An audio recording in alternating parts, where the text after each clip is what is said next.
segunda victoria este fin de semana en Euskal Herria, ganamos hoy en Carranza, digamos que más fácil, por lo menos te hemos visto liderar durante más tiempo la carrera. Es verdad que nos dices que has acabado más cansado que ayer, es verdad que se acumulará el cansancio, pero bueno, de todas maneras, 2 victorias, muchos puntos UCI para ti, buen fin de semana. La verdad que sí, no, hoy he querido probarlo de salida porque ayer fui un poco a contrapié todo el día y hoy sabía que normalmente el segundo día salgo mejor, con más chispa, y lo he probado desde salida. La verdad que es una carrera muy dura porque he pagado un poco al final el esfuerzo del principio, pero bueno, al final he podido mantener la distancia con Anton y bueno, la verdad que contento de cómo ha ido el fin de semana. Lo que decíamos ayer, al final ha compensado no ir al europeo.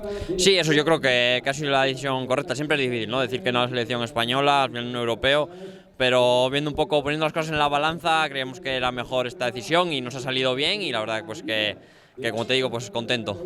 El objetivo siempre será llegar bien a final de temporada, llegar bien a Benidorm y al Mundial. Eso es, ahora esta semana me tomaré la semana tranquila, un poco de descanso para recuperar esta primera parte y volver a arrancar, a preparar bien el final de temporada. Eso, final de diciembre en Navidades en Bélgica y después Campeonato de España, Copa del Mundo en Benidorm y Mundial. Sorry, Eskerrik asko.